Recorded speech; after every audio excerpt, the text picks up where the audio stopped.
আসসালামু আলাইকুম। সুন্দরবনের গহীন জঙ্গলের মধ্যে কটকা জামতলী সিবি বিচ, সেটি দেখার জন্য আমরা সকলেই রওনা দিয়ে দিচ্ছি। আপনারা ভিডিওটি না টেনে অবশ্যই শেষ পর্যন্ত সঙ্গে থাকবেন।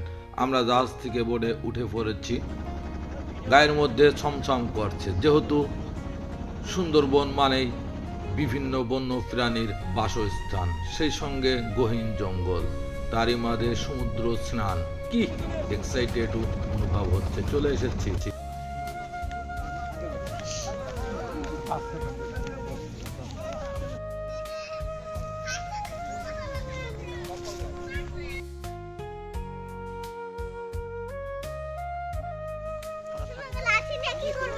বাঘ মারবো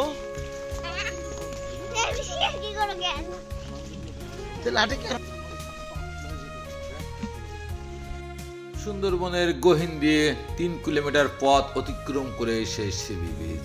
অনেক ক্লান্ত লাগছে, প্রায় চলে এসেছি। একটু বিশ্রাম নিতে ইচ্ছে করলো এই সুন্দরবনের শিকড়ে। আবার যাত্রা শুরু। সুন্দরবনে এসে বনের গহীনে ছুটে চলে গেলাম একটি বড় বৃক্ষ দেখে। কি অপূর্ব সুন্দর স্রষ্টার সৃষ্টি, প্রাকৃতিক সৌন্দর্য। এই ডালটি ধরে হাঁক করতে ইচ্ছে করছে। ওফ, মনটা জুড়িয়ে গেল। প্রায় চলে এসেছি। 3 কিলোমিটার পথ সুন্দরবনের গহীন দিয়ে পায়ে হাঁটতে হাঁটতে সেই সিবি বিচে।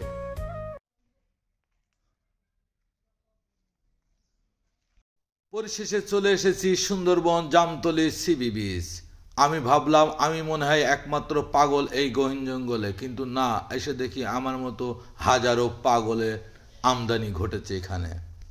এক পলকে নিভে যাবে দুই নয়নের আলো, রং বেরঙের এই দুনিয়া হবে আধার কালো।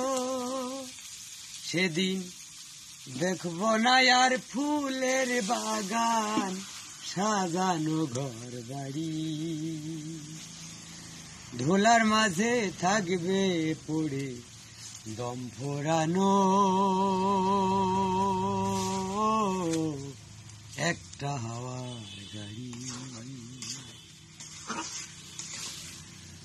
অন্তরে হবে না উদয় বিরহেরই ব্যথা,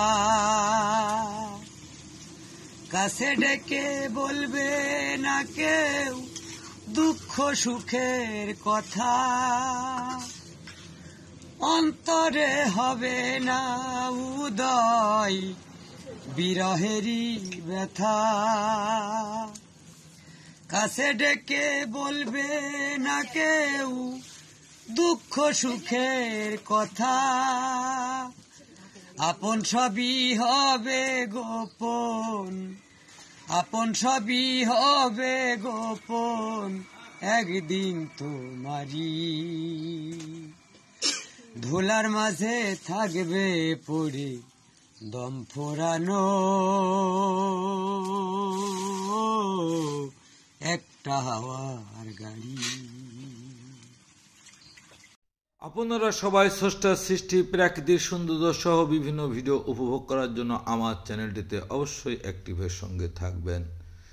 চলুন আমরা এই জঙ্গলটি এবং বৃষ্টি আর একটু ঘুরে ঘুরে দেখার চেষ্টা করি। বান্ধিলাম পীড়িতের ঘর, ভালোবাসার খুঁটির পার, আদরে দিলাম ঘরের চাল।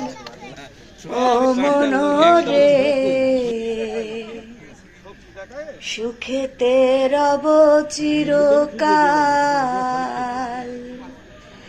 বান্ধিলাম পীড়িতের ঘর, ভালোবাসার খুঁটির পার, আদরে দিলাম ঘরের চাল।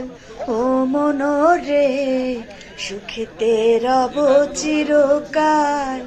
ও মনরে সুখেতে রব চিরকাল। ভাবে 22 বছর প্র্যাকটিক্যালে কত জানি না, আমি তার সাথে পারি না, ওটা বলেন, ওটা থাক, সবাই দোয়া করবেন তার জন্য। আমি পারিনি এই জায়গা সবাই ভালো থাকবেন, সুস্থ থাকবেন ও নিরাপদে থাকবেন। আর স্রষ্টার সৃষ্টি প্রাকৃতিক সৌন্দর্য সময় পাইলেই উপভোগ করতে আসবেন। আমার জন্য দোয়া করবেন। খুদা হাফেজ।